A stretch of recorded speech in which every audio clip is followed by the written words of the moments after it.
Chapter 14, we'll talk about some objects in the solar system. This chapter is called Solar System Debris. All right, so let's get started. We'll talk about asteroids, comets, the objects beyond Neptune, which are called Kuiper Belt objects. Beyond Kuiper Belt objects and surrounding the solar system is a spherical region called the Oort cloud. We'll talk about that as well. Also, meteoroids. These are just objects in space. Usually, this is the remains of comets or remains of collisions between asteroids. We'll talk more about that. All right, so what are the asteroids? Basically, a lot of this is rocks. There's some metallic asteroids as well. There's some combinations of metallic and rocky asteroids.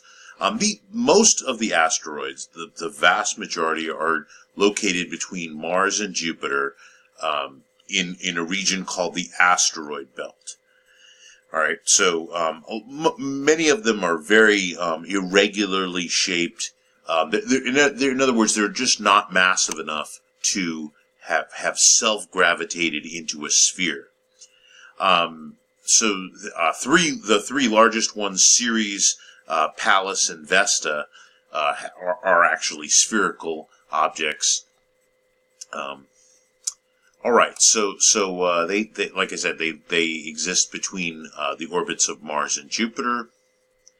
And we've actually visited these with robotic spacecraft. We've actually landed on Vesta and done flybys of other asteroids. All right, so here's the three largest ones. All right, so Ceres was actually the first one discovered, and of course, as you can see, it's the biggest of them all. Pallas and Vesta, as I said, Vesta has been visited by spacecraft, and we've actually landed on some of these and done experiments. All right, so notice there's more than 500,000 of these asteroids located between Mars and Jupiter, but that's actually not all of the asteroids out there in the solar system. All right, so Vesta is very interesting. This is kind of why we sent a spacecraft to orbit it and take a closer look at it. It shows evidence of volcanoes in the past. Not currently, but it does show that there was some volcanic activity. Generally, asteroids are classified into three different types. The C-type is carbonaceous, generally dark, as it says here. They're made, as you might guess, of mostly carbon material. Not entirely, but mostly carbon material. The S-type are silicate. That's basically like rocks or non-metallic rocks that you would very similar to rocks that you would find on the Earth. The M-type, of course, are metallic, generally iron and nickel. All right, so this is just some. So you can see there a lot of them are potato-shaped. They have lots of craters on them. Some of them even have, just a few of them, not many, actually have their own little moon. And like I said, a lot of this is material that is basically left over from the formation of the solar system. And the fact that it's most of it is closer than Jupiter to the sun means that this leftover material tends to be mostly solid, unlike the comets, which are generally found more distant. We'll talk about those in a little bit. All right, there's one particular space mission called NEAR that orbited a asteroid. Alright, so this is just showing you some different pictures of it, these close-up pictures. Alright, so there's Vesta again. Alright, so you can see, there's lots of cratering, some evidence of volcanic activity as well. Alright, so there are actually some asteroids that exist that are not part of the asteroid belt. They're called the Apollo asteroids, and some of them, not all of them, but some of them actually rise to the risk of colliding with the Earth. And of course, that's something that we're very interested in, naturally. And actually, we've been systematically looking out into the solar system with various telescopes around the world to identify these large-scale survey telescopes that are out there looking for comets. I mean, like 50 years ago, or comets or asteroids, as a matter of fact, 50 years ago, these surveys did not exist. I mean, it was just pretty much astronomers, looking through telescopes and happening to find an asteroid or a comet. Like I said, nowadays it's very, in the last about 10 years or so, there's been systematic efforts to find, to locate all the comets, to identify the ones that are large enough to cause a great harm if these things were to collide with the Earth. And there's even some plans what would we do if these objects were to collide with the Earth.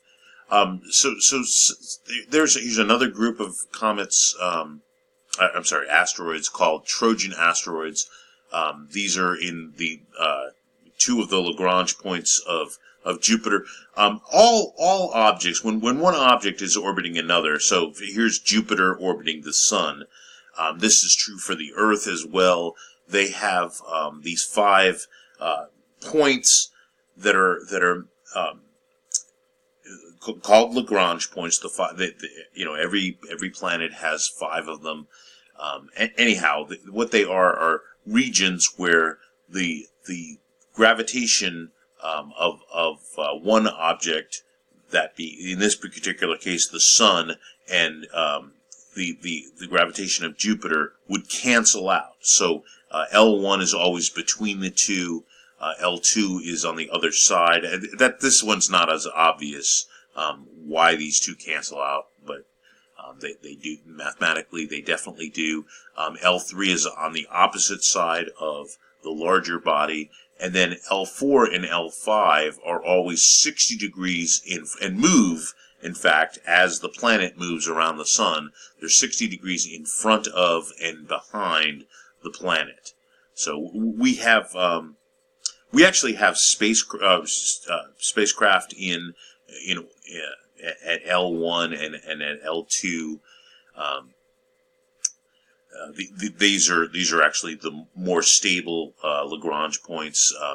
These ones are hard to put some. All right. So the reason that you want to put a spacecraft at L1 or L2 is that once they're there, you get them there. You don't have to provide more fuel to keep them in orbit around the Sun. And so these things will move around the Sun just like the Earth does. All right. If you were to put an object at like L4 or L5, you have to eventually provide fuel to keep the object in motion. And let's see. As I'm aware of, there's nothing at L3 yet. Maybe someday we'll put something there. All right, so I already mentioned comets a little bit. Comets generally have very eccentric orbits, so that it'll take these things out well beyond the orbits of the gas giants, even well beyond the orbit of Neptune.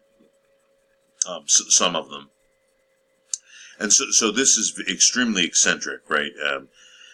they are very, very far from the sun, and then as they come in closer to the sun, I guess I should mention the fact that these are icy bodies, whereas the asteroids tend to be much more rock or metallic in nature. These are mostly made of ice. A good description of a comet would be a dirty snowball, a snowball with a lot of dust in it. And so what happens is, as these things get closer to the sun, the ice turns directly into a gas, and that process, by the way, is called sublimation. So the phase of going from a solid directly to a gas is what, if you ever had chemistry, you learned probably that is what's called sublimation. Anyhow, and so that's the tail of the comet that we see from the Earth. So you don't see the tail like way out here when the comet is really, really far from the sun. In fact, this picture is kind of deceiving. It's only when the comet gets really, really close to the sun do you start to see a tail. All right, so let me continue this. The very center of the comet is called the coma, or the nucleus. So this is where most of the gas and dust is. The tail is there's actually two tails to talk about. There's the dust tail, and there's also the ion tail, which the ion tail is affected by the magnetic field of the sun, and always points away. Well, both tails point away from the sun, but the ion tail will more directly point away from the sun. The dust tail will tend to curve a little bit. All right, so that's what this was saying. The solar wind is these charged particles that are leaving the leaving the sun, and that causes these tails. There's an example right here of a comet, as seen from Earth. There's the dust tail, and there's the ion tail. All right, and sometimes they point in the same direction. It just depends on what the magnetic fields of the sun are doing at the time, how they're oriented with respect to the comet and the sun. All right, so I already mentioned that the tail develops as it approaches the sun, and this is actually important, by the way, for this concept of meteoroids. This material basically will leave the comet and remain in orbit around the sun, and sometimes the Earth will pass through that material, and that's what we term meteor showers. We'll get to that in a little bit. Halley's Comet is probably the most famous one. The reason it's the most famous was Edmund Halley was a contemporary of Isaac Newton, and he, before Halley came along, people had observed comets for centuries, for millennia, in fact, and Halley noticed that there was this this historical record of every 76 years a comet kept appearing, and he went to Isaac Newton famously and asked him if there was some equations that could predict when these if these things could orbit the sun. And Newton, of course, had developed calculus and had developed the equations of the fundamental equations of mechanics, and applied them to these objects. And in fact, Halley predicted that this thing that is now named after him, this comet, this very famous comet, would come back. He actually, unfortunately, didn't live to see it come back. But it's been named for him ever since. The most recent time that it came back, it was in 1986. I actually saw this comet quite well from the ocean, from the Pacific Ocean. I was in the Navy and got to see this comet